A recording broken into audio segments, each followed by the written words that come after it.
Isang inspiring nating kababayan ang susunod nating makakakwentuhan. At alam nyo ba na dahil sa profesyon niya ay marami na siyang natulungang iba. Pero bago yan, let's all watch this. Sa pagdiriwang ng National Teachers Month, makakakwentuhan natin ang isang Filipina teacher na lumipad patungong Thailand. Dala ang pangarap hindi lang para sa sarili, kundi para makapagturo at magbigay inspirasyon sa mga bata. Sa kabila ng pagkalayo sa pamilya, patuloy niyang ipinapakita ang sipag, tiyaga at malasakit na likas sa isang guro. Patunay na sa angmang sulok ng mundo, ang pagtuturo ay isang bokasyon na dala-dala ng ating mga pangalawang magulang sa paaralan. Kilalanin natin si Jensen Jean Fameronag o Teacher Jensen at alamin ang kanyang kwento dito lang sa Rise and Shine Pilipinas. Ayan, magandang umaga po, Teacher Jensen. Si Audrey po ito, kasama si Joshua. Una po sa lahat, paano po nagsimula ang inyong journey bilang isang guro?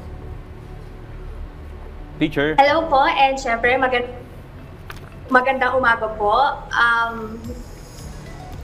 Naririnig po ba ako? Go ahead po, ma'am. Simula po yung journey ko sa pagiging teacher, syempre po, dahil po yung tita ko po is nandito sa Thailand. So, niyakan niya po ako na magturo dito. So, dun po siya nag-start. Pero dream mo po ba talaga na maging teacher nung bata ka pa?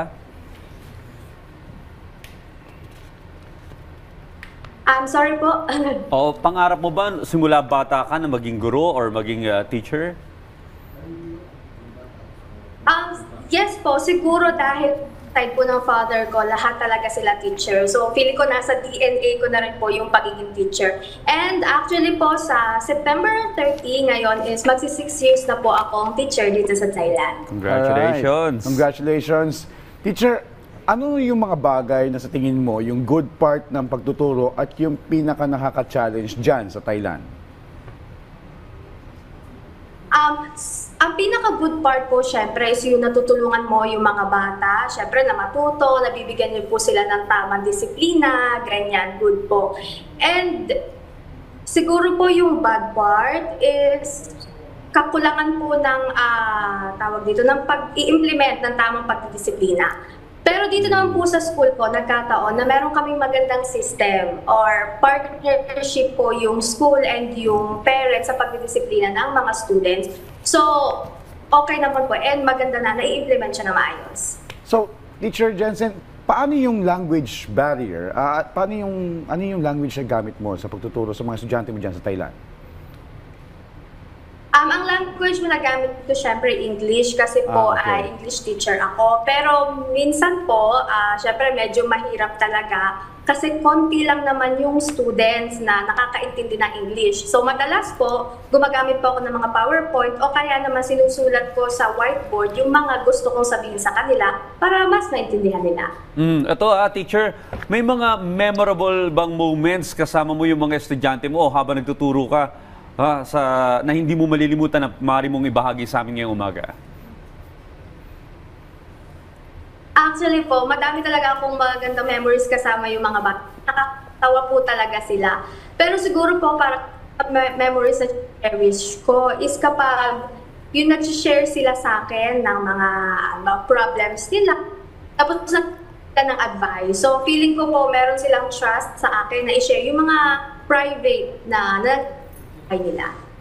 Alright, well, I'm pretty sure marami natutunan sa iyo yung mga estudyante mo. Pero ikaw, sa sarili mo, ano yung aral na natutuhan mo sa iyong journey at paano mo mas nakilala yung sarili mo habang nandiyan ka sa ibang bansa?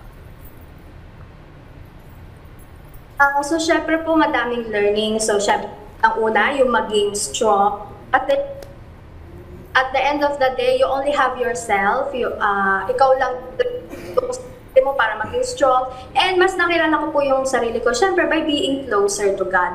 Knowing that He is my Father, that He is the one who will save me. So, I have nothing to be afraid of in this lifetime. Well, ikaw ay Filipina na nasa Thailand, ano? Naibabahagi mo rin ba sa mga estudyante mo yung kultura nating mga Pinoy? Yes Po, actually po, nagtuturo din po ako ng Filipino as their elective class. So every Tuesday po yun, nagtuturo ako ng 2 hours sa mga selected students na gusto pong matuto ng ating language. So ang una ko pong normally tinuturo sa kanila is yung greeting. So kung paano tayo bumate sa ating sariling lingwahe at nag-i-enjoy po talaga sila. And we heard na merong mga contents ka rin na ginagawa online. Can you tell us more about the contents na sinishare mo? So, content creation naman po, normally yung mga something na fun na nangyayari sa classroom, and yung mga, mahilig din po ako mag-share ng mga story time, yung mga experience ko naman pagdating sa labas ng classroom. So, yung something po na fun, na feeling ko matutuwa din yung mga audience and nakaka-relate sila. Well, teacher, sa pagdiriwang po ng National Teachers Month, ano po ang inyong mensahe na gustong iparating sa mga kapwa nyo guro dito sa Pilipinas at maging doon sa mga Filipina, no, o mga teachers abroad? Syempre po, para po sa lahat ng teachers na ulat po sabihin na I'm really proud of you kasi syempre mahirap yung ating profession, and keep fighting and keep praying. Tayong mag-iingat. Alright, maraming salamat Teacher Jensen sa pagkipagkwentuhan sa amin at bilib kami sa sakripisyong ginagawa mo sa napili mong larangan. Thank you po.